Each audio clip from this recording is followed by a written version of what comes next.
with the government intending. Welcome back. This is the Kenya Farm Report Show, and urban agriculture offers Kenyans both food security and income generation. And it is on that note that this week debate room segment we are asking you, are our county and national governments doing enough to promote urban agriculture in the country? Are our county and national governments doing enough to promote urban agriculture in the country? And to help us tackle this major topic is Alex Jenga, an urban and pre-urban agribusiness consultant. Indeed, a very warm welcome to the debate room. And of course, the subject of conversation is, are the county and national governments doing enough to support agribusiness and, for that matter, agriculture in the urban region in the country? And to help me break down this conversation is Alex Jenga, who's worked for the government for the last 37 years. And of course, he's also have a very immense contribution in working privately through his consultancy firm known as the Agro Encon. And indeed, I'll just let you introduce yourself to the viewers so that they can know you better. To my viewers, I greet you all.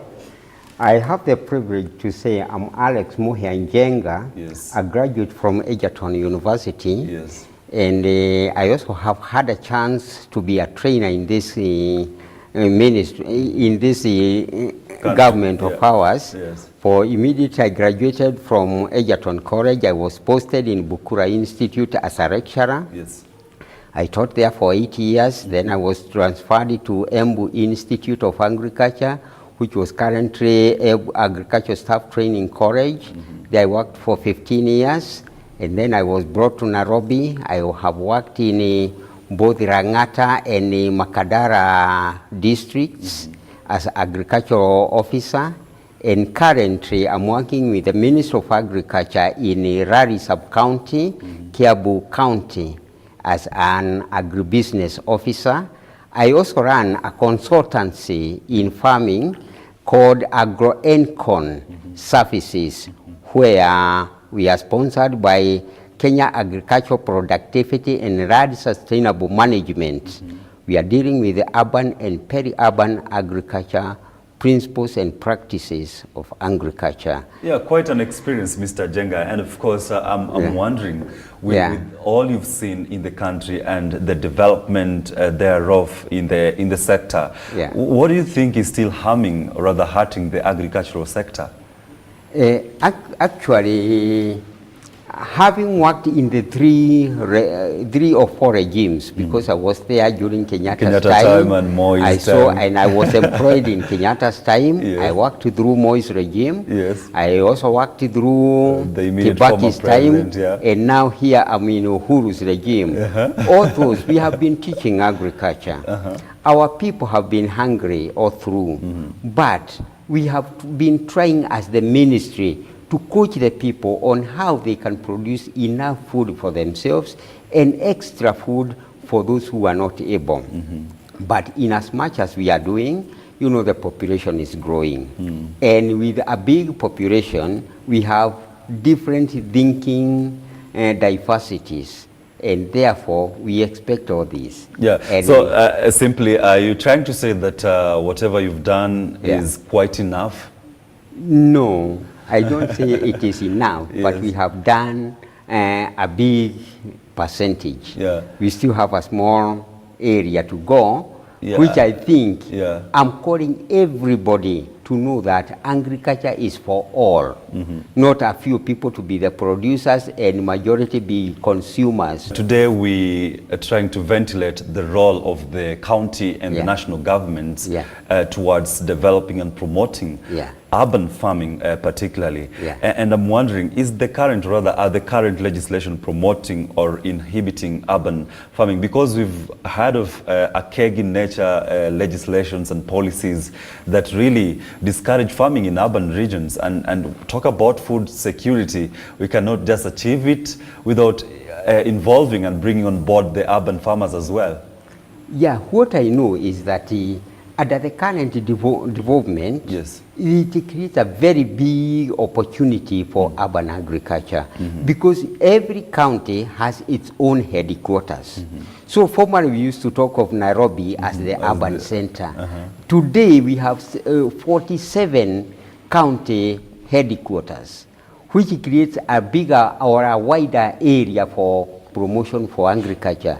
So if these people can be taught, every county to be taught on the new technologies in urban and peri-urban principles and practices of food production, this country would be a very good place. So, Mr. Jenga, I'll just get back to what you've told us. You worked as the director at the ministry in charge of urban farming for 13 years. And I'm wondering, why is it like we're not seeing the absorption level of people doing agriculture in the urban region to the heights that would be desired?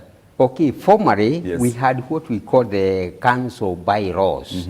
The bylaws were inhibiting farming. You know, those laws were made even before the independence. Farming was seen to be a practice for the rural area and not for the urban center. But due to the development of the new policies, new farming policies, where everybody has to be conscious on where his or her food comes from, and others have backyards where they can grow their own food, things have changed. Do you think that agriculture should be incorporated back to the school curriculum, because we're no longer learning agriculture in the primary schools? You are very right. That the person who deleted agriculture curriculum. Who was that first? Well, let me not mention the name, but you know, the young generation have to be taught from the beginning that food is an issue for all. I know the topic itself is quite broad and we cannot exhaust it under this platform, but I want you to do me a favor. You look at this camera and of course speak to the young people who may know form the largest constituency in the urban areas and tell them the opportunities that lies in urban farming as a parting shot. Well, my dear young ones, here I am. Calling upon you all to know that you have a responsibility in this country and you have a duty to produce food for yourself and for the neighbor and for the nation. And therefore, I'm inviting you all to adhere to agricultural food production policies so that we can be able to feed this nation. As you hear, they say that a hungry nation is an angry nation and an angry nation. Thank you very much. Thank you.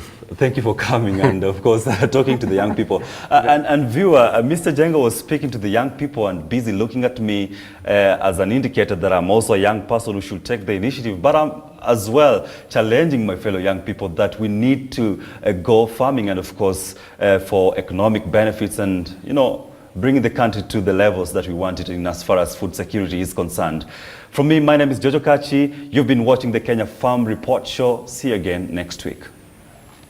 Thank you very much. The Kenya Farm Report is a joint partnership between GBS TV and the Thimiti Hato Education and Development Fund.